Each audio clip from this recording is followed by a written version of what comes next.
Hello and welcome to the Natural State Update. I'm Christina Munoz. We're going to get straight to our stories today. If you or a loved one has ever heard the words, "You have cancer," you know how difficult the following days can be. Well, one Arkansas family is doing what they can by not only sending love and encouragement through the mail, but by getting muddy. Here's more on the annual Endure the Dirt Mud Run. Misty Coker is a mama on a mission. Stringer was just one of those larger than life personalities, being 6'6" and being an athlete, and people gravitated towards him. When her son-in-law was diagnosed with esophageal cancer at age 33, she wanted to encourage the couple by sending them what they call joy mail. I got many of my friends to send Lauren, our daughter, and Stringer, her husband, joy mail during the first 20 weeks of treatment. And after it was over, Lauren said, "Mom, I want to do this for other people," because it just lifted them up so much. Almost 7 years later, they are now sending joy mail to more than 500 cancer patients in 100 Arkansas towns, 42 states, and Canada. One lady several weeks ago called me and she said, "Are you personal pep rally?" And I said, "Yes, ma'am, I am." And she said, "Well, I just want to thank you." She said, "I had my first chemo treatment and I came home and the box was on my doorstep." And she said, "I am alone." She said, "I have no one to help me." And she said, "None of my family live in town with me." And so it's things like that that just remind us to continue to be there for those who are battling a diagnosis that was definitely not of their choosing. As the joy mail efforts grew, they knew they'd need a way to raise funds to keep the program running. Stringer, being a coach, he took his senior athletes to one of the mud runs and he just loved it. I mean, Stringer would have chemo one day and run a marathon, half marathon the next. And so I asked him, I said, "Stringer, what do you want to do to raise money for all this mission work that we want to do for cancer patients?" And he said, "I've always wanted to create a mud run." And I said, "We can do that." And that's how Endure the Dirt was born, a 5K adventure mud run through the farm grounds surrounding Max Prairie Wings in Stuttgart. The 14 obstacles lining the course are to remind healthy individuals that there are obstacles that stand in front of the cancer patient every day. And each obstacle is in memory or honor of someone who has battled cancer. So while you're running and trudging through the mud, going under the army crawl, going over the tires, jumping over the fire and in the ice, you see these signs. And although Stringer lost his battle with cancer after 4.5 years, his legacy lives on. The impact that he made on others and he continues to make on others today through everything that we do. And there's also a mini mudder for the younger runners, and new this year, a regular 5K walk run for those of you who don't want to get dirty. And you can still register for this year's event. Just go to personalpeprally.org, and we'll of course include a link under this story. In Arkansas schools right now, there is a new movement underfoot, literally. There is a growing effort to introduce student dancers to new programs and to each other. Ann Jansen brings us the story. The legendary actor Gene Kelly is quoted as saying, "You dance love, and you dance joy, and you dance dreams." On a recent day at Man Magnet School in Little Rock, the love and joy and budding dreams were on full display during the Arkansas Middle School Dance Festival. My name is always going to be attached to dance. When you see Lakeisha Sharpley, you're going to know it's that woman that dances. Lakeisha Sharpley is head of the school's dance department.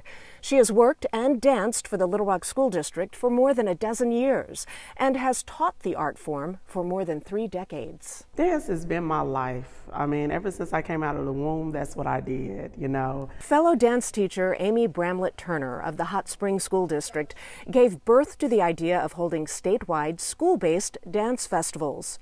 As president of Arkansas Dance Network, her dream became a reality 4 years ago with the first state festival at the high school level. The inaugural middle school festival was held last year. We first held it at Arkansas Arts Academy up in Northwest Arkansas, and this year it was at Horace Mann Magnet. So just trying to change the locations and the hosts. That way everybody kind of gets a chance to see how different programs work, how the different spaces look, and compare, contrast, and just get to know each other and support each other. Awesome festival for middle schoolers. They were able to come out and learn ballet and take class in jazz and tap, hip hop, contemporary. It was just like none other. The teachers say there is something magic about when students from different schools and towns and walks of life are in step with each other instead of seeing the others as competitors.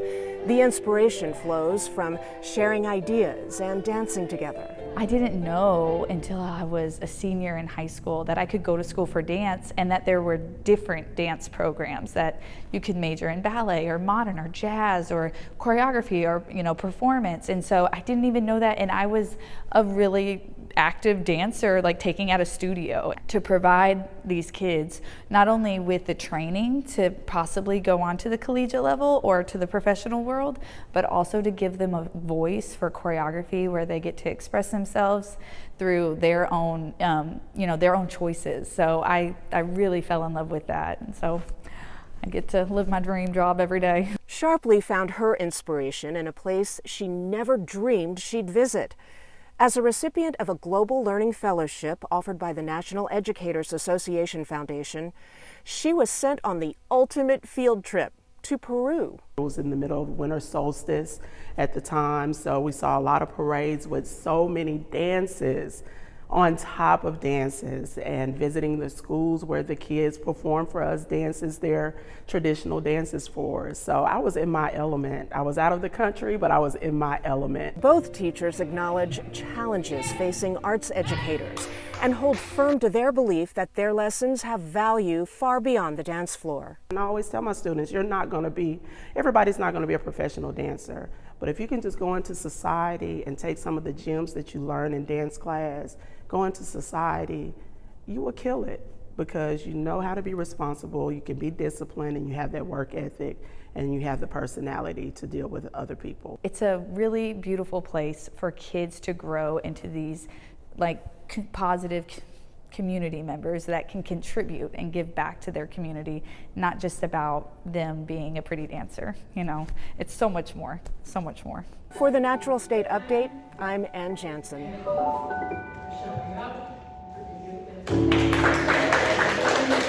Thank you. And by the way, Lakeisha Sharpley was the only dance teacher selected for the NEA Foundation's Global Learning Fellowship. And for more on what the Arkansas Dance Network is doing, go to ardancenetwork.org, and we'll include a link under this post.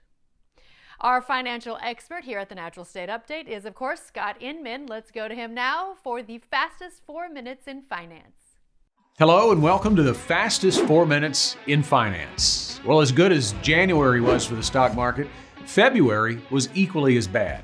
The S&P 500 index rose more than 5% in January, but was down about 3.7% in the shortest month of the year, driven down by those higher than expected inflation numbers from January and the continuing specter of longer than expected interest rate hikes by the Federal Reserve. But while inflation and interest rate hikes dominate the headlines, we're focusing on this week's Fastest Four on a piece of economic data that doesn't get a lot of headlines. This week, we're talking about the LEI. That stands for Leading Economic Index. And if we're looking to see where the stock market is headed, we need to look ahead, not backward. The Leading Economic Index is an aggregate of 10 economic and market indicators, including interest rate spreads, new business orders, building permits, manufacturing new orders and hours, and unemployment. The index declined 0.3% for the month and 5.9% year over year. That was a slight improvement from the one-year change the previous month. The LEI was down 3.6% over the 6-month period from July 2022 to January 2023, and that's a sharper drop than the 2.4% decline the 6 months prior to that. So the easy takeaway here is that the U.S. economic engine is slowing down. But the harder takeaway is, how will the stock market respond to it? Now, you could argue, as we have, that much of the poor stock market performance over the past year has been due to the market pricing where we are headed. But we've been saying for months that the first half of 2023 will likely continue to be volatile as investors pay close attention to every piece of economic news released. That news is volatile in itself. Bad news one week, good news the next week, and sometimes the good news is perceived as bad news and the bad news as good news simply because of market expectations. Well, now back to the LEI and how those numbers could impact markets. A quick warning, we are about to dive deep for a minute here.